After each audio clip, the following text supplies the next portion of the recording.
Hello everyone, my name is Sophia Ize-Iyamu. You know me as Sophia, and I was your 2019-2020 Student Council President. I am currently studying engineering at the University of Toronto.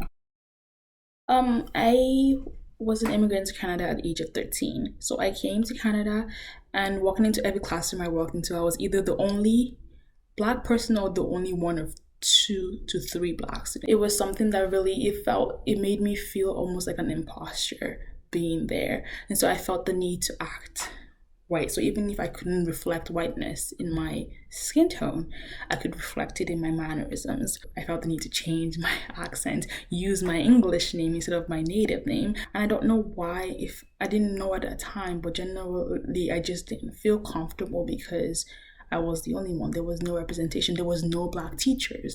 Nobody for me that embraced Black culture around me, because they didn't have Black culture, so how can they embrace it?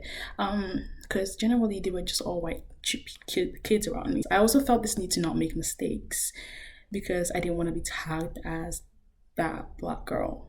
But they didn't mean intelligent, they didn't mean bright, they didn't mean just culturally impressive, they didn't mean like culturally rich. They didn't mean those things. They meant aggressive, they meant rude, they meant unruly.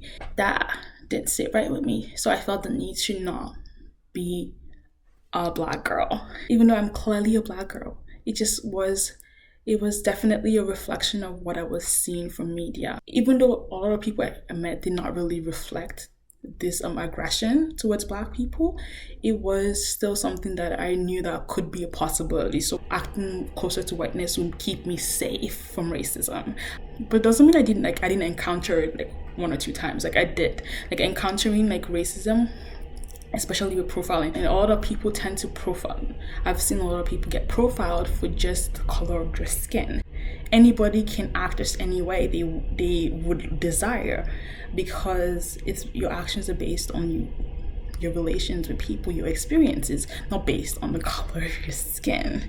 There was no Black teachers around me for me to talk about this at that point in time. I was especially during junior high, because I was at 13 when I came here. But then in high school, I met a lot more Black people. I started to get to know the Canadian Black community. And this feeling of being a fraud started going away. I didn't feel the need to be white anymore. I felt the need to represent. I saw there were people that were embracing the culture around me, and that made me feel the need to embrace my culture as well.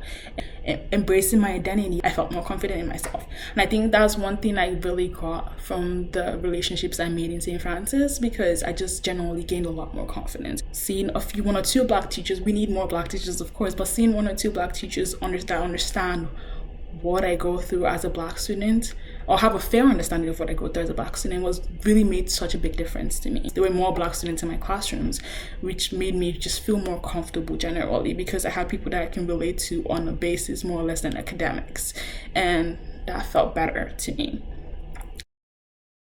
Portia White was the first Black Canadian concert singer to win international acclaim, and was considered one of the best classical singers of the 20th century. She was a child of 13, and her father was the second Black Canadian admitted to Acadia University. He later became the first Black Canadian to receive a doctorate of divinity from Acadia.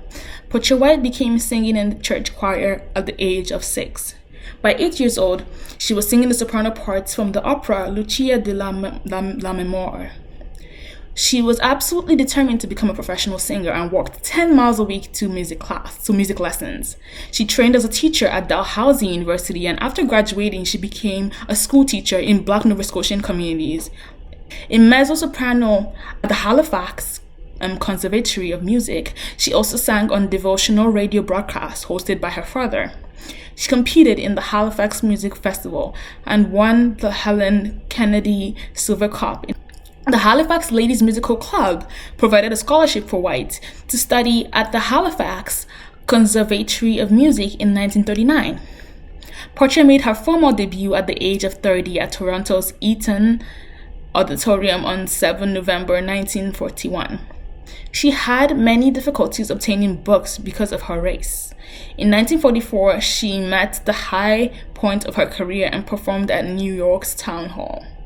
She was the first Canadian to perform there. In 1945, she signed with one of the biggest talent agencies and toured North America in 1948.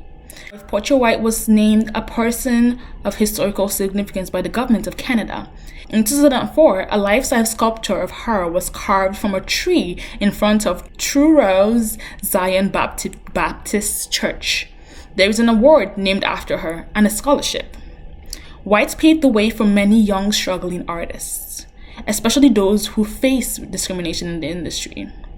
Her legacy will forever remain strong, and she shall always be an inspiration. And thus, by hearing Portia White's story, try your best to not stereotype people based on their skin color, and try your best to give back to your community by promoting respect and reducing discrimination. Thank you.